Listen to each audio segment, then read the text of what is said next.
Alright,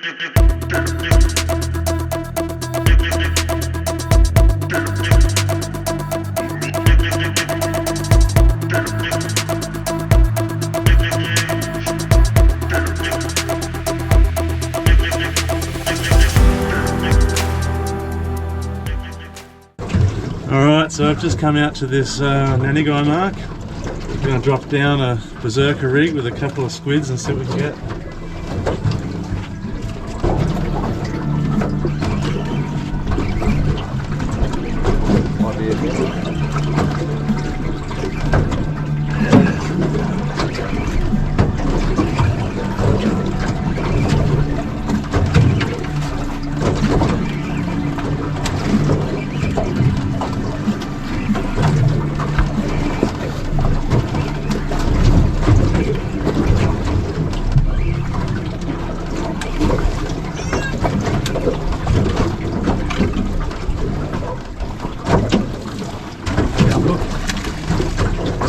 Felt bigger, he's foul hooked. So we're in about 46 metres of water. I'm using the new Venom P3 to 8 and 8,500 pound slammer. Go buddy. Usually I fish a bit lighter, but we got shark last time we were here, so we'll put on a bigger setup. Thicker braid, 135 pound braid, 100 pound leader. Hoping to get the big ones up before the sharks get them. On 80 pound and 50 pound.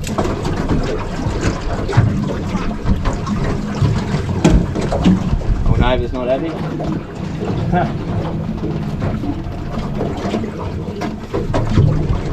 I'm stopping this probably about 2-3 metres off the bottom. I think the bigger fish will probably come up for it.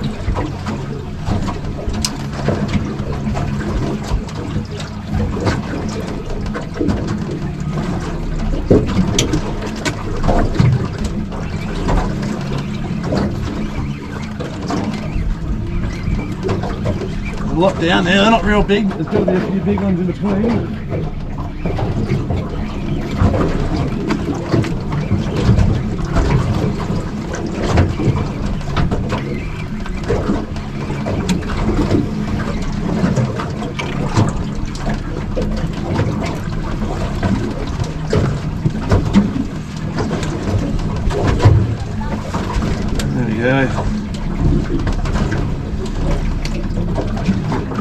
That one.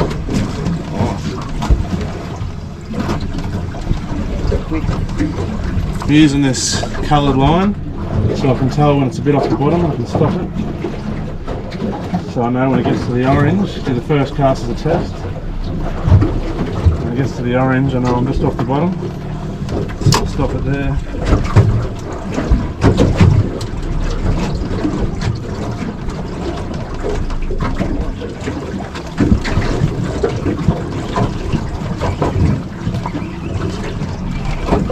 Small one.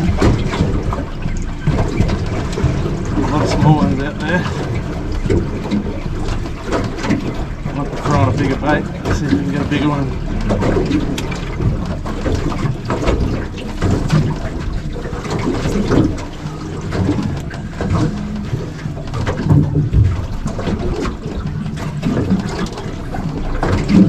So these are a smallmouth nanny guy. He's just under, so I'm going to let him go.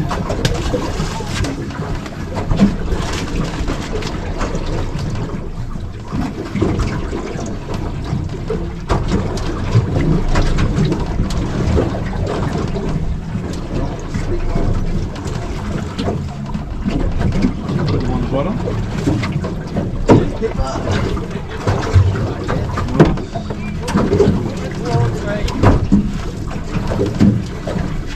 So I've filleted a strip bait there, making sure the points of the hooks are exposed on the flesh side.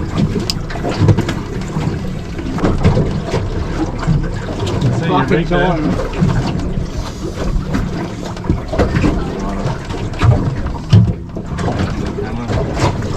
50 pound rod though. Another big try. Fucking good effort. Not bad on 50. Well, Nice with a little stick.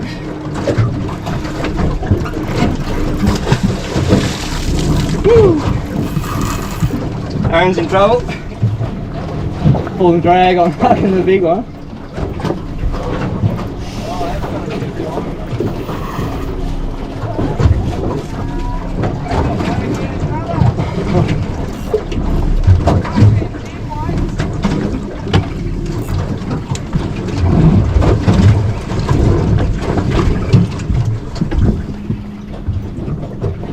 Aaron's not saying much because he's got to keep his breath.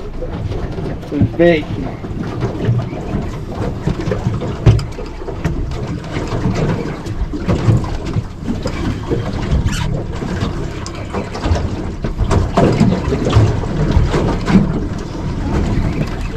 Winning.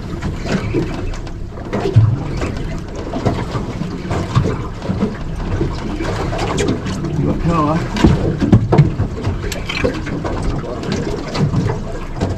That's a natty. That's a big red.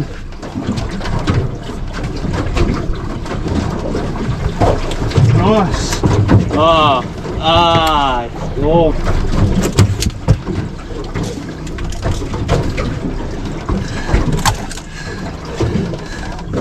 And that's what we're here for.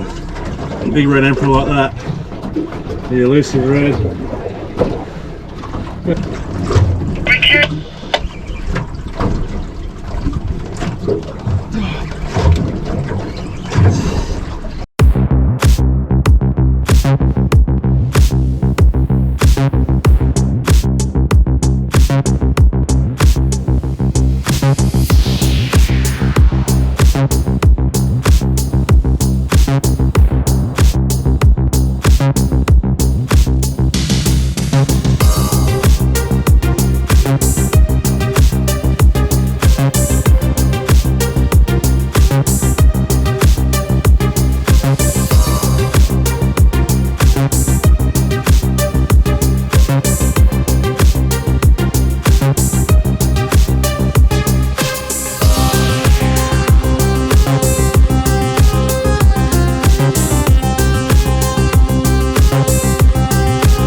Hey, welcome back. We went out for a fish yesterday and did pretty good, so today I'm going to do some filleting. I've had all the fish stored on ice overnight, so usually I fillet them when I get back, but because it was pretty late I decided to put them on ice and do them all this morning. So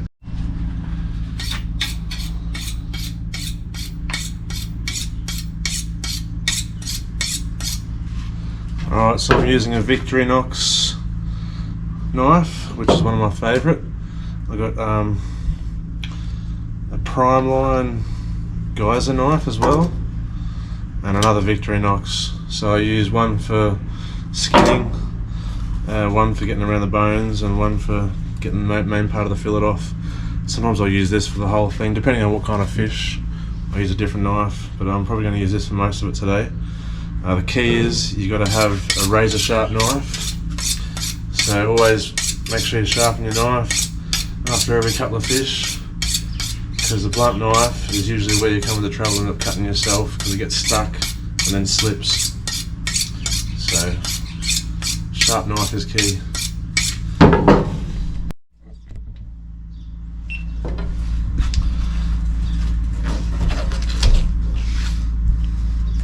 Alright, so first things first, I make a little incision as far back towards the head as I can, and I don't go too far down here because I don't want to burst the gut line. So I think it's easier to cut around the guts than to actually gut it, because that way you don't cut into it. Little incision down here, slice down the side of the backbone as close as you can, and then you want to just sort of scrape that across the bone like that. Get as close to the bone as you can. Continue down the back like that. And then I just sort of pop over the spine, have it come out about here.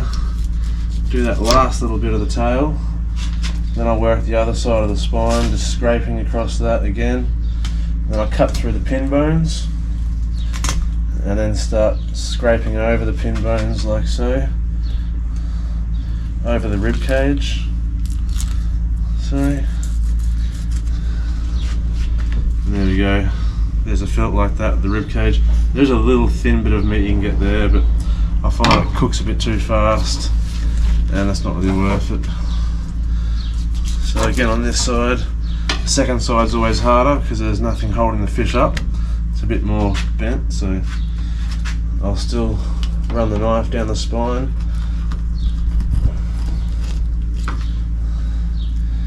And scrape as close to that skeleton as possible. Again, same process. Push through like that. Scrape as close to the bones as I can on the other side. Then again, just cut through those pin bones. I also find if you cut through the rib cage, it bluntens your knife faster as well. So if the pin bone, less bones you cut through, the better. So there you have the skeleton. Discard of that, and I'll swap my knife for the skinning knife. Now a little incision there. Put your fingers down, put a bit of pressure on. It's good having a bendy knife, so that way you can put a lot of pressure on the knife and like so. Now that piece of skin, I'll keep this because I actually like doing a crispy skin coral trout skin, and I'll show you how to do that later on in probably in another episode.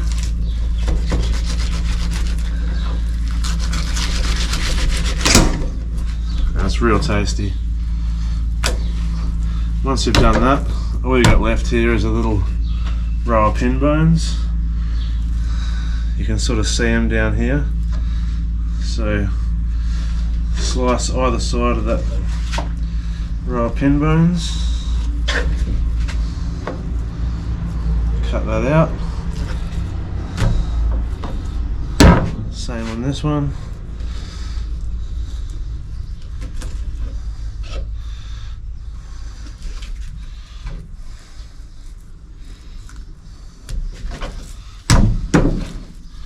And there you have it.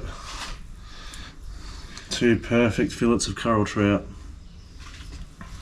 How you going, guys? Back again. So I've filleted all the fish, I've cryovacked all the fish except for some mackerel that I caught and the wahoo and a little bit of reef fish which I'm going to try. I'm going to make up a brine now because I'm going to smoke some fish up tomorrow. So here I've got 3.5 litres of water. Now I've got some Himalayan pink fine table salt. So usually there's about 1/4 cup per four cups of water. So 1 cup of salt. I actually like mine a little bit saltier, so I'll go probably 1 1/3 cup of salt for that. And the sugar is pretty much going to be triple that.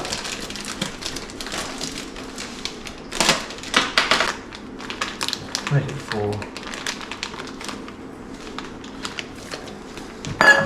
Now I'm going to give that a bit of a mix up.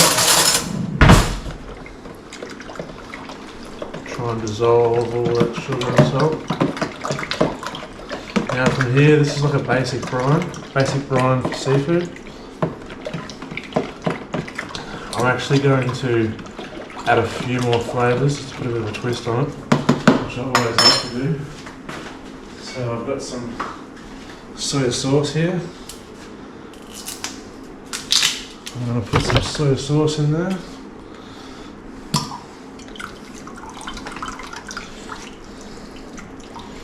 A fair whack.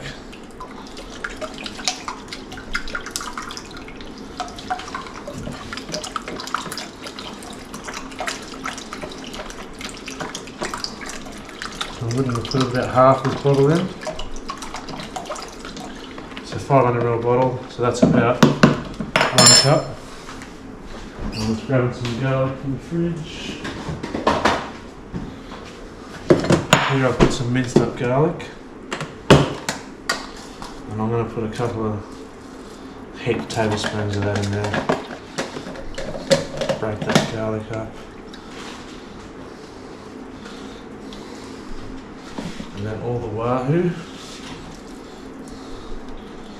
Guys, I got some wahoo here and some mackerel, doggy mackerel. It's been soaking in a brine for 24 hours now, so I'm about to pull it out and smoke it up. So I use the Matador smoker you can get from Bunnings. First things first is I start a little fire on the bottom. So okay. It's a bit windy today, so bear with me.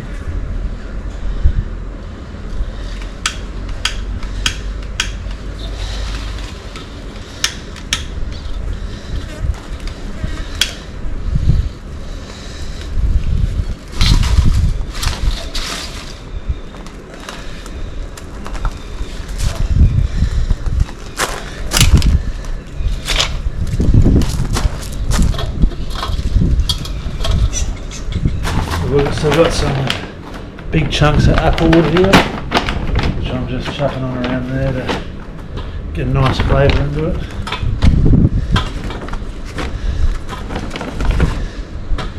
So I've just got some cherry wood soaking here in some water, my wood chips to create the smoke.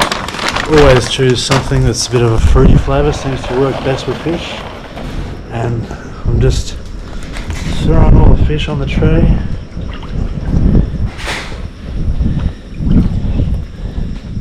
Getting it ready for when the fire's good to smother and start the smoking process. Which is just getting nice now.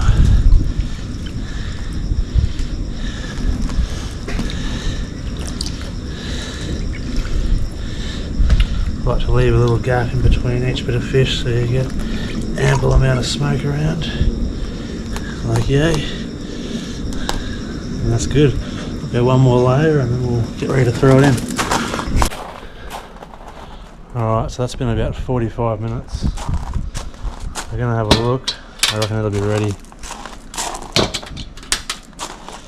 I said an hour, but I think 45 minutes is enough. Probably even do it less, but I always go about that long. Sometimes I don't even time it. Just do it by feel. Look at that.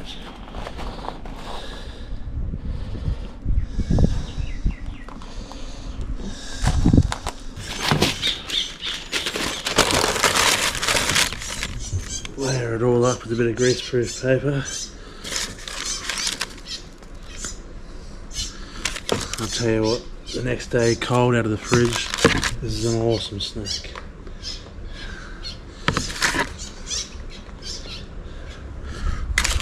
Try some.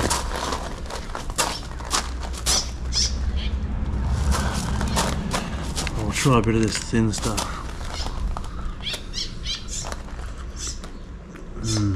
Oh,